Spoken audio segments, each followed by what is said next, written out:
திருமண வாழ்க்கை கெடுறதுக்கு இன்னொரு முக்கியமான காரணம் நம்ம பார்த்தோமா, ஒரு ஜாதகருடைய லக்னமும் 7ஆம் பாவமும் பாவிகள்னால் நான் முன்னாடி சொல்லியிருக்கேன், சுபகரகம் எது பாவகரகம் எதுங்கிற விளக்கம் கொடுத்துருக்கேன். அந்த பாவிகள் சம்பந்தப்படும் போது இந்த விவாகரத்து, இந்த பிரச்சனைகள் நிச்சயமாக வரும். ஒரு பெண் ஜாதகத்தில் செவ்வாயோட ராகு அப்படிங்கிறது சேர்ந்தா அந்த பெண்ணை திருமண வாழ்க்கையில் பிரச்சனை வருது, ஒரு தவறான கெட்ட பேரும் அந்த பெண்ணுக்கு வருகிறது. அதே செவ்வாய் சூரியன் நான் சொன்ன இடங்களில், ஏற்கனவே சொன்ன அந்த இடங்கள் 4-5 இடங்களில் இருக்கிறப்போ அதுக்கு மன வாழ்க்கை மாங்கல்யமே பாதிக்கப்படுது. ஒரு பெண் மாங்கல்யத்தை இழந்துடுறாளா, அல்லது கணவனை இழந்து விடுகிறாளா, அல்லது பிரிந்து விடுகிறாளா, விவாகரத்து மூலியமாகவோ கருத்து வேறுபாடுமாகவோ பிரியறதுக்கு பெண்கள் ஜாதகத்தில் செவ்வாய் சூரியன் ராகு சனி இந்த கிரகங்களே காரணம். ஆண் ஜாதகத்தில் தான் மனைவியை விட்டு பிரியறதுக்கு ஆண் ஜாதகத்தில் சுக்கிரன் நீச்சமாக இருக்கவே கூடாது. அப்படி சுக்கிரன் நீச்சமாயிடுச்சுன்னா அந்த ஜாதகன் மனைவியின் மனநிலையை புரிஞ்சிக்கவே மாட்டாங்க. சுக்கிரனோட ராகுங்கிற விஷயம் இதெல்லாம் ஒரு குறிப்பிட்ட பாகைக்குள்ளே சேர்ந்துருக்கணும். பொதுவான விதிகள் ஒவ்வொரு லக்கணத்துக்கும் இந்த விஷயம் கொஞ்சம் மாறுபடும். லக்கணம், ராசி, அவர்கள் பிறந்த நேரம், கிரக அமைப்பு, இந்த விதிகள் என்பது பொதுவானவை. இது அவங்கவங்க லக்கணத்தோடு சம்பந்தப்படும் பொழுது இந்த விஷயங்கள் கொஞ்சம் மாறுபாட்டை தரும். அப்போ ஆண் ஜாதகத்தில் ராகு, சுக்கிரன், சனி, செவ்வாய் இந்த மாதிரி கிரகங்கள் ஒன்றுக்கொன்று லக்கணம் 7, ஆண் ஜாதகத்தில் மெயினாக லக்கணம் 7 இந்த இடங்களில் இந்த கிரகங்கள் சேர்க்க இருந்தால் அவர்கள் திருமண வாழ்க்கையில் நிச்சயமாக பிரச்சனை வருது.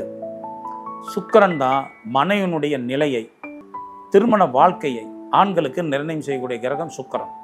அதோடு லக்கணம் சுப பலத்தோடு சம்மந்தப்படுறப்போ அல்லது 7ஆம் இடத்து அதிபதி சுப பலனோட சம்மந்தப்படுறப்போ அவங்க வாழ்க்கை இனிமைனா ஒன்றும் இந்த சினிமாவில் பார்க்குற மாதிரி டூயர் பாடிட்டு இருப்பாங்கலாம் அர்த்தம் இல்லை. நல்லபடியாக வாழ்க்கை போகும். எவ்வளோ பிரச்சனை இருந்தாலும் அவங்க அதை கடந்துக்கிட்டு போவாங்க அப்படிங்கிறது. ஒரு ஆண் ஜாதகத்திலையும் பெண் ஜாதகத்திலையும் லக்கணத்தை சுக்கிரன், புதன், குரு இந்த மாதிரி சுபகரங்கள், இதில் குருவுக்கு முதலிடம் உண்டு.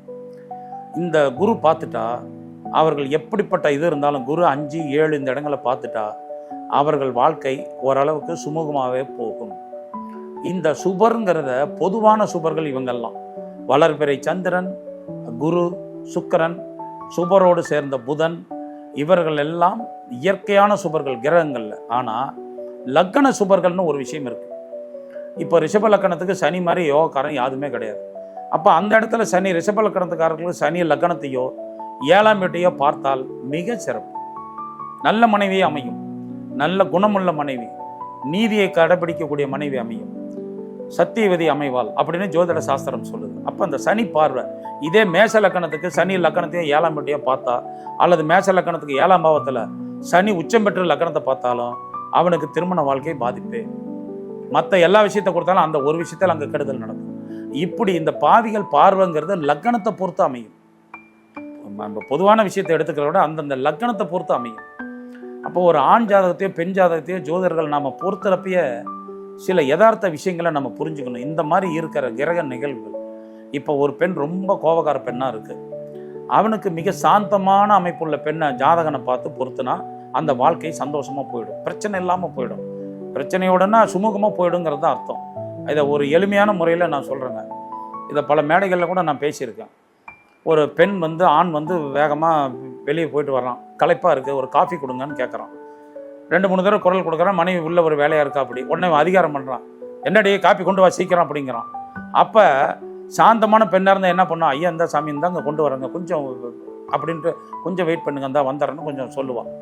அதே அவளுக்கும் லக்கணத்தில் பாவிகள் இருந்தால் இருடா இங்கே உள்ள வேலையாக இருக்கேன் வெயிட் பண்ணுடா அப்படின்ட்டு தீர்ந்து போச்சு. அப்போ அந்த இடம் அந்த அப்பயே அங்கே குடும்பம் 2. அப்போ இதை ஜோதிடர்கள் இந்த குணத்தை ஜாதகம் பார்க்கும் பொழுது, அதாவது ஜாதகம்னா பொருத்தம் பார்க்கும் பொழுது இந்த விஷயத்தை தெளிவாக எடுத்து பார்த்துக்கலாம்.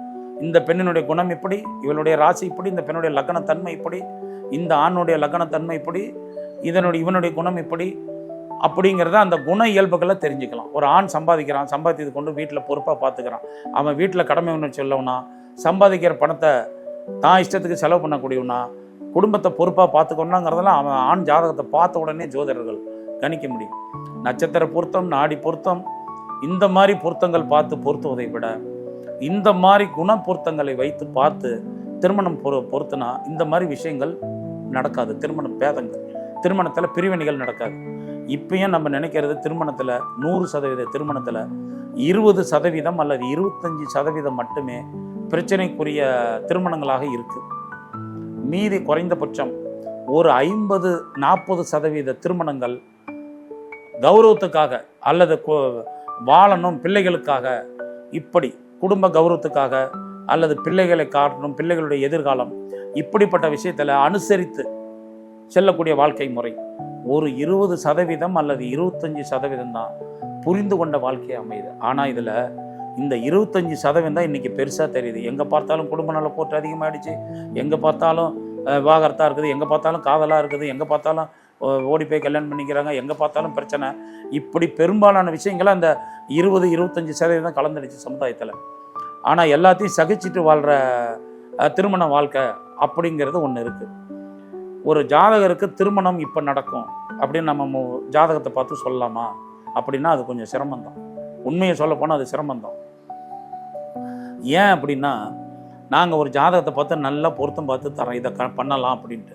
ஆனால் பெற்றவங்க இதை நான் சொல்கிறது இந்த அரேஞ்ச் மேரேஜில் பொருத்தம் பார்க்குறவங்க பார்த்துட்டு என்ன சொல்கிறாங்க, எங்கள் சொந்த பந்தத்துக்கு தகுதியான சொந்த பந்தம் இல்லை, இன்னும் கொஞ்சம் சொத்து வேணும், இன்னும் கொஞ்சம் தகுதி வேணும் அப்படிங்கிறத எதிர்பார்க்குறாங்க. நாங்கள் ஜாதகத்தை பொருத்தத்தை தான் பார்ப்போம். ஆனால் அவங்களுடைய பொருளாதார பொருத்தத்தெல்லாம் நாங்கள் பார்த்து சொல்ல முடியாது. இவங்களுடைய அபிலாஷைகள், எதிர்பார்ப்புகள்லாம் நாங்கள் பார்த்து சொல்ல முடியாது.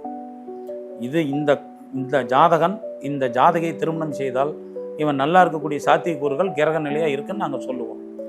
அதை யாரும் பொருத்திக்கிறது இல்லை. அந்த காலத்தில் 13 பொருத்தம் இருந்தது. அதில் வர்ண பொருத்தத்துக்கும் மத பொருத்தத்துக்கும் மிக முக்கியம் கொடுத்தாங்க. வர்ண பொருத்தங்கிறது அந்த ஜாதி ரீதியான பொருத்தம், மத பொருத்தங்கிறது இந்த மதம் இந்த இது அப்படிங்கிற ஒரு விஷயம். இதில் இந்த 10 பொருத்தங்கள், பட்சி பொருத்தம், நாடி பொருத்தம், இந்த இதோட இந்த 2 பொருத்தமும் இருக்குது. இந்த வர்ண பொருத்தம் இப்போ கிடையாது.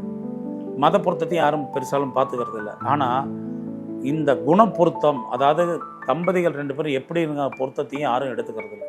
இதில் ஜோதிடர்களையோ தம்பதிகளையோ குறை சொல்லி பிரயோஜனமும் இல்லை. அப்பா அம்மா இணைக்கிற ஜாதத்தில் இந்த மாதிரி ஒரு மைனஸ் இருக்குது. அப்போ அந்த பிரச்சனைக்கு கருத்து வர